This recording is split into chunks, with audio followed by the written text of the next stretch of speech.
Pai nosso que estás nos céus, santificado seja o teu nome. Venha a nós o teu reino, seja feita a tua vontade, na terra como no céu.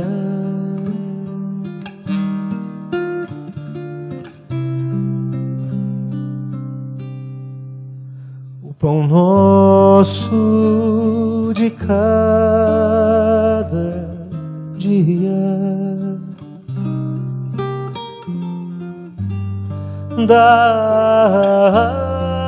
dá-nos hoje e perdoa nossas dívidas, como nós perdoamos nossos devedores. Não nos deixes cair em tentação, mas livra-nos do mal.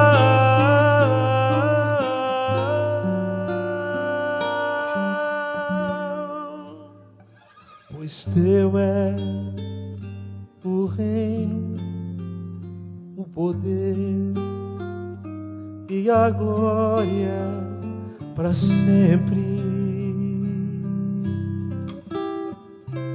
sempre. Amém.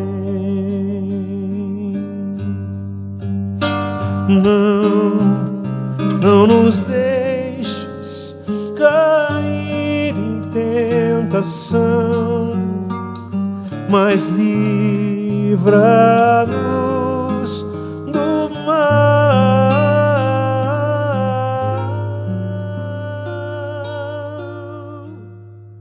Pois teu é o reino, o poder e a glória para sempre, sempre.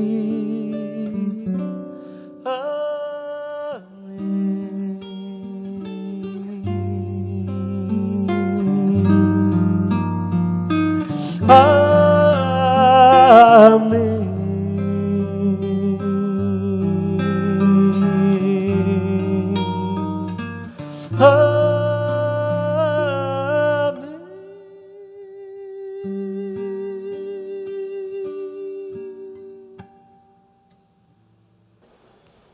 Por favor, abra sua Bíblia comigo agora, primeiro livro das Crônicas, no capítulo 29, no versículo 10 em diante.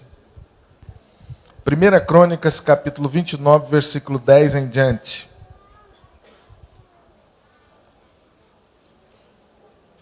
Mesmo assentados, acompanhe a leitura desse texto, por favor. Repetindo, 1 Crônicas, capítulo 29, versículo 10 em diante. Pelo que Davi louvou ao Senhor perante a congregação toda e disse: Bendito és tu, Senhor Deus de Israel, nosso Pai, de eternidade em eternidade. Teu, Senhor, é o poder, a grandeza, a honra, a vitória e a majestade, porque teu é tudo quanto há nos céus e na terra. Teu, Senhor, é o reino, e tu te exaltaste por chefe sobre todos. Riquezas e glória vêm de ti, tu dominas sobre tudo, na tua mão há força e poder. Contigo está o engrandecer e a tudo dar força. Agora, pois, ó nosso Deus, graças te damos e louvamos o teu glorioso nome. Porque quem sou eu e quem é o meu povo, para que pudéssemos dar voluntariamente estas coisas? Porque tudo vem de ti, e das tuas mãos tu damos. Porque somos estranhos diante de ti, peregrinos como todos os nossos pais. Como a sombra são os nossos dias sobre a terra, e não temos permanência. Senhor nosso Deus, toda esta abundância que preparamos para te edificar uma casa ao teu santo nome, vem da tua mão e é toda tua. Bem sei, meu Deus, que tu provas os corações e que da sinceridade te agradas. Eu também, na sinceridade de meu coração, dei voluntariamente todas essas coisas. Acabo de ver com alegria que o teu povo que se acha aqui te faz ofertas voluntariamente. Senhor Deus de nossos pais, Abraão, Isaque e Israel, conserva para sempre no coração do teu povo essas disposições e pensamentos. Inclina o coração para contigo. E a Salomão, meu filho, dá coração íntegro para guardar os teus mandamentos, os teus testemunhos, os teus estatutos, fazendo tudo para edificar este palácio para o qual providenciei. Então disse Davi a toda a congregação: agora louvai o Senhor, vosso Deus. Então toda a congregação louvou o Senhor, Deus de seus pais. Todos inclinaram a cabeça, adoraram o Senhor e se prostraram perante o rei. Ao outro dia, trouxeram sacrifícios ao Senhor e lhe ofereceram holocaustos de 1000 bezerros, 1000 carneiros, 1000 cordeiros, com as suas libações, sacrifícios em abundância por todo Israel. Comeram e beberam naquele dia perante o Senhor com grande regozijo. Pela segunda vez fizeram rei a Salomão, filho de Davi, e ungiram ao Senhor por príncipe e a Zadok por sacerdote. Salomão assentou-se no trono do Senhor, rei em lugar de Davi, seu pai, prosperou e todo Israel lhe obedecia. Todos os príncipes e grandes, os grandes e até todos os filhos do rei Davi prestaram homenagens ao rei Salomão. O Senhor engrandeceu sobremaneira Salomão perante todo Israel, deu-lhe majestade real, ao qual antes dele não teve nenhum rei em Israel. Deus abençoe essa palavra e aplique aos nossos corações. Amém, queridos? Nós vamos trazer aqui à frente os nossos dízimos e ofertas. E antes de você levantar para esse ato de adoração, eu queria muito rápido refletir com você. Nós vamos ter hoje no nosso culto uma dinâmica um pouco diferente. Eu quero trazer uma palavra de reflexão rápida para nós como igreja. E depois o João Alexandre, o nosso convidado, que vai nos edificar através das músicas. Daqui a pouco a gente vai apresentá-lo melhor. Ele vai também intercalar ministrando ao nosso coração. Mas eu gostaria que você olhasse para esse texto, dentro do espírito que eu comecei o nosso culto dizendo para você, que Deus está fazendo a sua obra nesse lugar e que nós estamos participando dela. A minha pergunta para você, com base nesse texto: você tem percebido Deus agir através da sua vida? E você tem se colocado nas mãos de Deus para ser um instrumento dele nesse lugar? Muito se tem escrito sobre igreja nos nossos dias. Os livros se multiplicam. Fórmulas, estratégias para o desenvolvimento da igreja. Nunca se produziu tanta literatura sobre esse assunto. Estratégias para o desenvolvimento, o crescimento da igreja. Algumas literaturas um pouco mais superficiais, dando para a gente fórmulas de como você pode ser abençoado na sua igreja ou através da sua igreja, dando passos, princípios, enfim.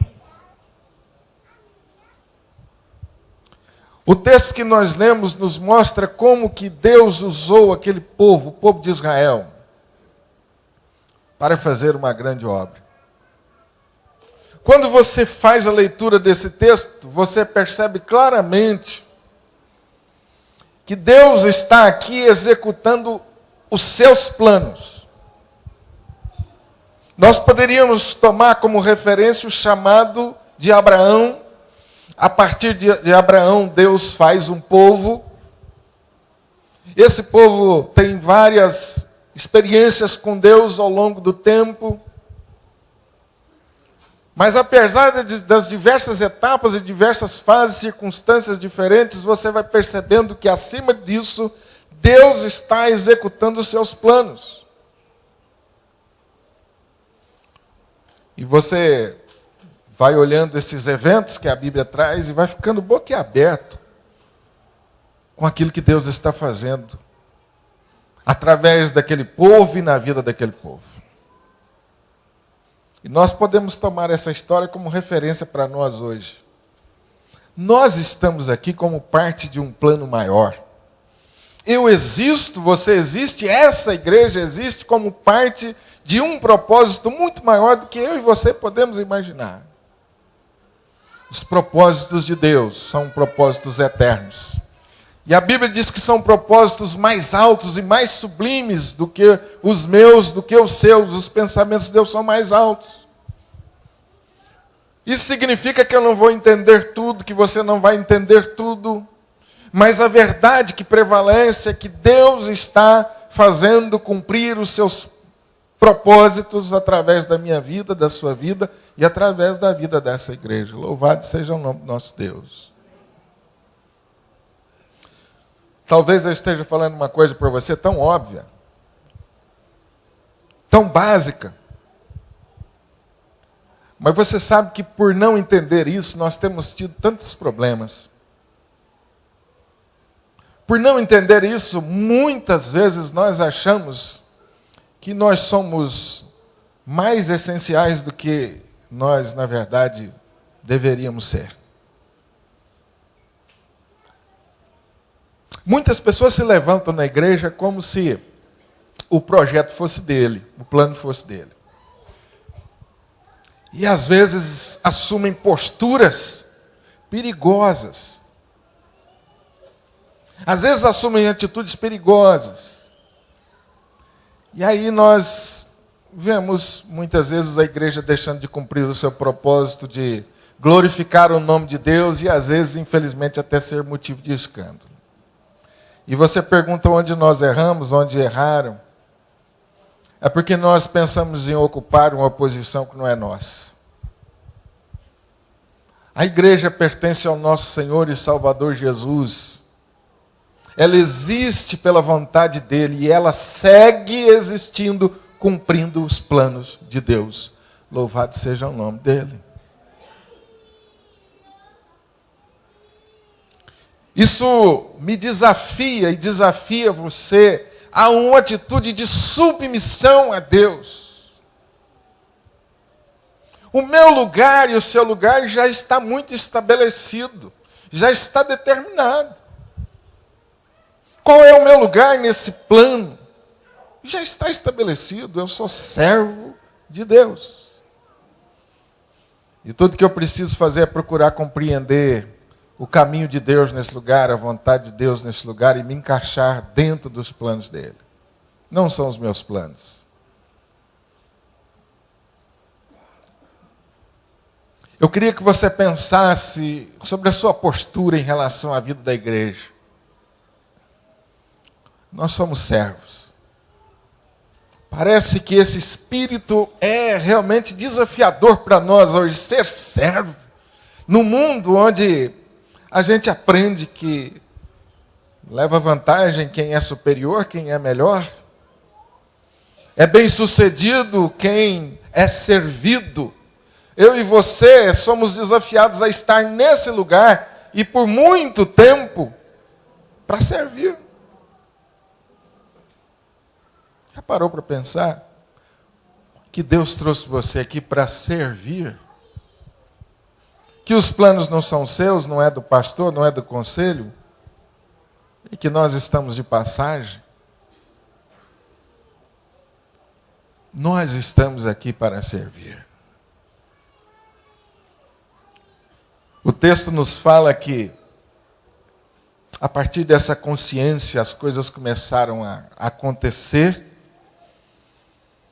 Os planos de Deus foram cumpridos a ponto de Davi, na liderança de Davi e de Salomão, eles terem que dizer para o povo: olha, pode parar de fazer, pode parar de contribuir, já basta, está sobrando. O Espírito de Deus se moveu na vida daquele povo e ele se levantou com disposição, com um coração generoso e liberal para servir. Foi feita uma entrevista certa vez, e isso é publicado em alguns livros. O que as pessoas entendem por igreja? E muitos dizem assim: olha, eu acho que a igreja existe para me ajudar na caminhada da fé. Me existe para me ajudar a chegar no céu. Outros disseram: eu acho que a igreja existe para ajudar a minha família. Eu espero que eu encontre na igreja apoio para a minha família. Eu preciso criar minha família, eu preciso ser feliz, minha família, criar meus filhos. Outros diziam assim: olha, eu acho que a igreja existe para fazer diferença nesse mundo. Mas ninguém disse assim: olha, a igreja existe para servir.